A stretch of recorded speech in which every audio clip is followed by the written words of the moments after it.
creatures, and welcome back to Around the Cauldron. If you are new here, this is a cross-table conversation show that encourages open dialogue about all things relating to the craft, the occult, and self-discovery. Now, today's recipe calls for a dash of early childhood paranormal experiences, mixed with a splash of technical geekiness and a love for gadgets. Thirdly, sprinklings of celebrities, photography, and haunted locations. And lastly, a wholesome cup of an upbeat attitude for helping people who are, well, frankly, freaked the fuck out. Add all of these into the mix and you get Linda the Ghost Hunter. Linda is a good friend and also an excellent researcher and guide through the paranormal places throughout Hollywood and beyond. Linda has recently been featured in the last year on Fleckus on YouTube, which is a slightly political YouTube account, as well as the really famous and in limited supply channel Unus Annus, which was made by Markiplier and Ethan, two ginormous YouTube celebrities that have probably the biggest following on the whole platform. In this episode, you'll hear about Linda's past beginnings as a celebrity photographer to people like Lucille Obal and even Michael Jackson. Linda has done haunted tours and experiences at places like Bordner's, all up and down Hollywood Boulevard, Musso and Frank's Grill, the Black Sheep Gallery in Burbank, and even the Little Women House from the movie. Some of her first experiences with spirits and why she chooses to work in the field are discussed in this brief little blurb. But if you'd like to check out more of Linda's work, go to lindaghosthunter.com. You can also find her on YouTube, where she does weekly, sometimes bi-weekly uploads on live streams on there. And she's also on Instagram at Linda Ghost Hunter. So check her out. And I hope you enjoy this chat around the cauldron.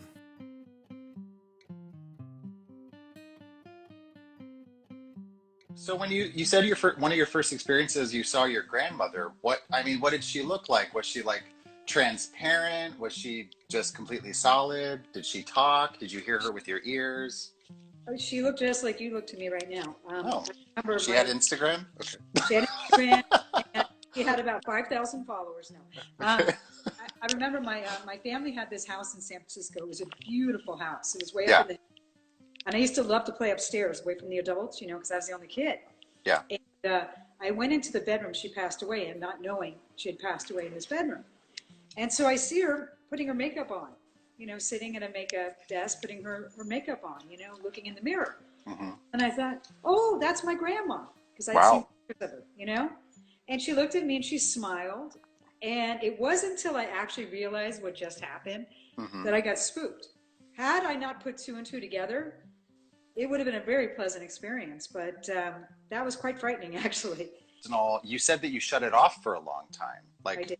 what made you turn it back on? I've always tried to help people with this gift. So it's right here in this moment that you're going to hear a brief clip of Linda on the street in Hollywood in some of the busiest parts, which are kind of known for crime and violence and a lot of history when it was the golden era of old Hollywood. And she's on the street with some people who booked pre-COVID her guided ghost tour. And she's just really good with people and helps them not be afraid. Help? Who needs our help? So you guys, why are you here tonight? Did something happen to you right here? Bad Jack. Yeah. Bad Jack. Jack. And I felt very helpfully voided. I felt like I wasn't helping people to what I should be doing. Mm-hmm. And whether I like this gift or dislike this gift, it was given to us for a reason. Yeah. And I think the reason is to help others. I really do. I think we're here very many times, like you. I've seen you with people. You explain things to them. I explain things to them. We're here to help. Yeah. You know?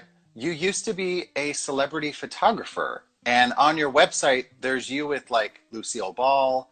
I've heard references to you photographing Michael Jackson, Mhm. a number of other people. Like, how did you do that or get into that? Um, well, I was young. I was really Hmm. young, and I was starstruck like there was no tomorrow. I love stars. And when I was in college, I had an instructor who was a very famous photographer by the name of Lee Weiner. And he was JFK's personal photographer. So he was a Wow. big shot, you know? And he took a real liking to me. Johnny Cash, JFK, Grace Kelly, Judy Garland, Miles Davis, Frank Sinatra.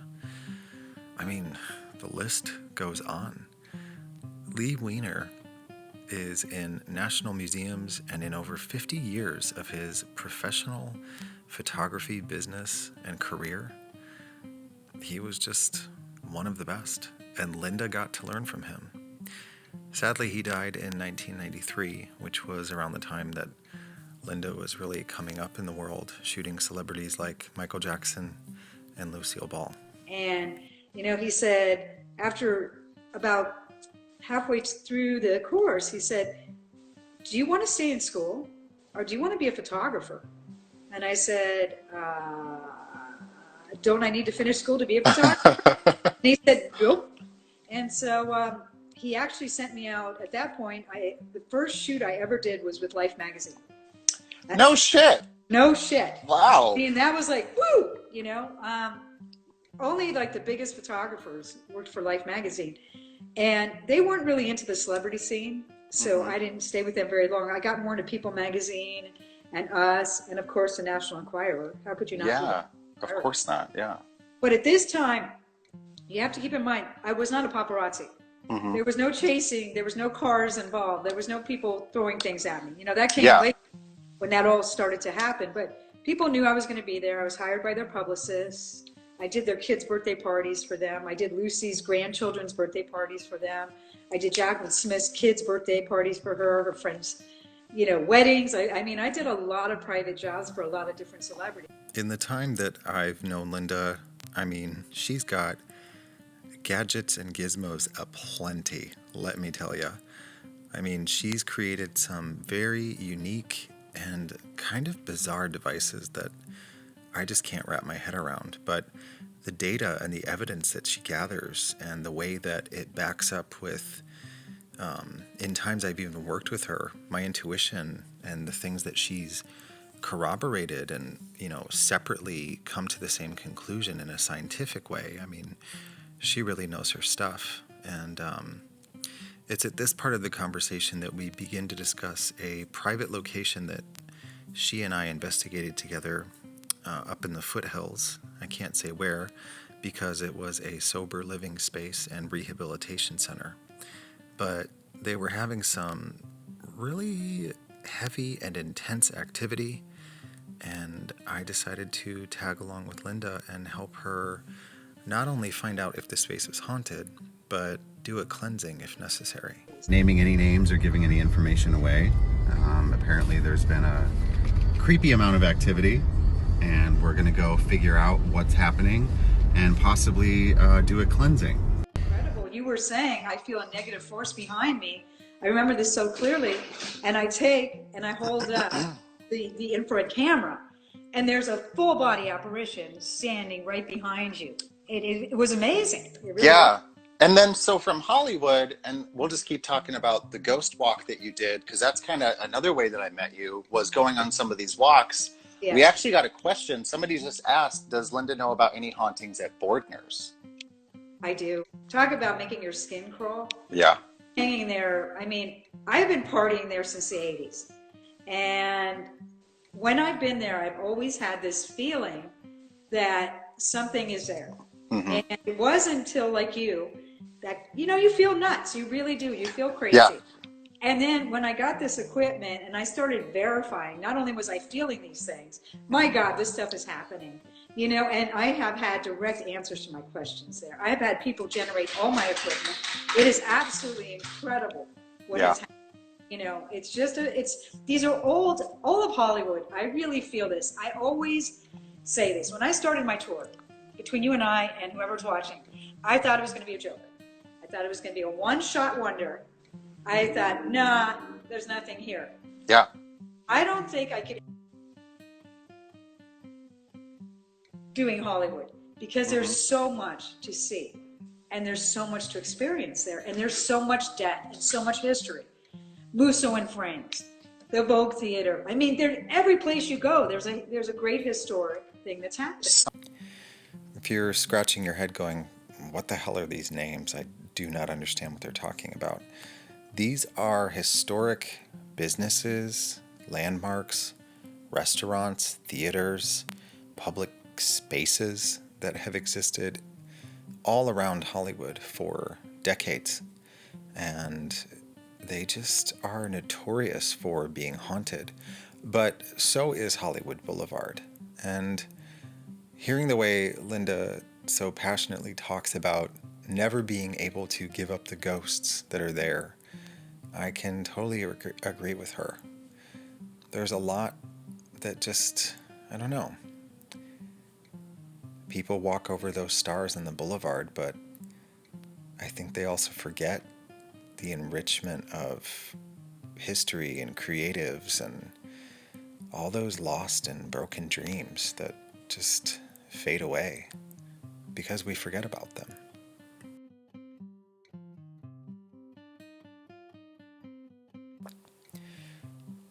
Now, since COVID has been here with us for the last year and we're fresh into 2021, all of the things that you've heard on this podcast today are from before COVID. Even the clips and videos of investigations, and kind of just been saving this to share with you some of the devices and equipment and expertise that Linda has. And it's here in this part where she talks about some of her favorite equipment that she uses in the field. Tell me your favorites that you use right now. Okay, so I love the Ovilus 5. And that's the one where the words come up. You know, we've used it together. And what I love about that one is I've always heard them speaking to me. And a lot of times I'll hear something and it'll come up. And what I found very fascinating, when you and I worked together several times, we both would say something or feel something, and that word would come up almost instantly afterwards. Yeah. I love that. The one I can think of, side story is, we did a cleansing, we did an investigation mixed with, I had to do a blessing at this private place. Can I say it was a rehab clinic? Yeah, I'm not going to say where it was, but it was a rehabilitation center. Yeah. And we went, and that was one of the times, I don't know if you remember, but there was a room, it was the biggest room upstairs, and it had a big bathroom. And I got so creeped out because the Ovilus, that device you're talking about, started saying basically every word that I had been thinking in my head before we got upstairs. Yes. About the spirit that was up in that room. And I was like, holy shit.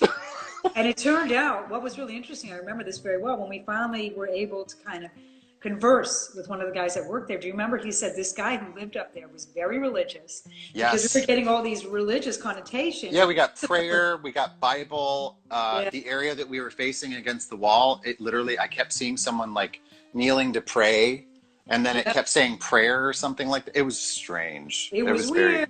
It was very, very weird. Yeah. But that's what, the third or fourth thing that we've done together where we've gotten like that back and forth of me sensing something and then your device picks up something. You know, we always get stuff. I was just recently interviewed by Bridget from Ghost Magnet, and what is that device where it makes you like a stick figure and it uses the green laser shit? I'm so bad at this. Connect 360. Yeah, but what, the SLS, right? The SLS. Now, what's funny is, again, I'm the biggest geek, as you know, and I was walking around with a computer, and like I had to hold the computer behind us. Do you remember that? Yeah. And that's how we would do this. Now I'm actually legitimate. I've actually built a full-blown Connect 360, like they use TV. You know, I finally went online during this time. That is my dog. I know. Oh my God! Can you guys find a new home just for another 10 minutes? Okay. They're so bad. And I actually put together this total professional Connect 360. Wow. The problem is it weighs, I think, more than the two of us put together. I'm carrying that thing around and I'm like, oh my God, This is so heavy, but it's so awesome. It's almost worth, We'll have to get like a cart for it. But okay. That was the weirdest thing. That person was like, we said, we had something about gunshots and stuff had come up. Do you remember that prior to this? yeah, or somebody getting stabbed or something. Yeah. Something about dying. Mm-hmm. And we said to them, it's okay. You can stand up. Yeah. And when we said that, he stood up. Do you Is remember? and that's on the video that you posted on YouTube, right? Yes. I mentioned this before, but if you go to Linda the Ghost Hunter's YouTube channel, you will find several investigations that she has done across the United States. She was even able to do a good portion of them here in the last year of 2020 because she was by herself. And some of the evidence and things that she got is pretty fascinating. And I mean, even on her live stream, you get to experience her chatting with people on the live stream, having experiences, words lining up on her obelisk device, words lining up on her spirit box that are connected to people that are in the chat room. It's just crazy shit. But it's here in this clip, you hear Linda and I at a place called the Black Sheep Gallery in Burbank, and I used to be the curator and art director for this gallery. And let me tell you something. This place was so haunted and so creepy. And Linda was nice enough to stop in and help me just scope the place out. And we got apparitions and spirit box evidence and all kinds of stuff. Do it again. Yep, thank you. Thank you so much. Thank you. Zachariah is so much better at this stuff. It's annoying. I hate doing it, but I need to do it for my friends. You're great. I mean, he puts together these beautiful little collages for me, and I'm like, oh, they're so good. I can't do this stuff. I want my friends to be successful. I believe in the people that are in my life. That's for sure. Yeah. I can't wait till we can actually hang out together again. I know. It'd be so great. So tell us about the Little Women House before we run out of time. For those of you who don't know, Louisa May Alcott wrote and set her beloved classic called Little Women in 1868 at a shelf desk that her father built especially for her at the home that is in Concord, Massachusetts. And before the shutdown happened within the United States, Linda got to go and stay there at this historic place, which has remained notoriously unchanged. It even says so on their website. She got to go there and do an investigation. Okay, so Little Women House, very quickly. I thought I saw it all. I thought I had it all documented.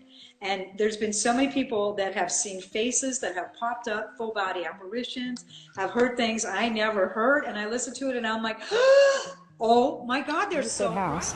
It's a house.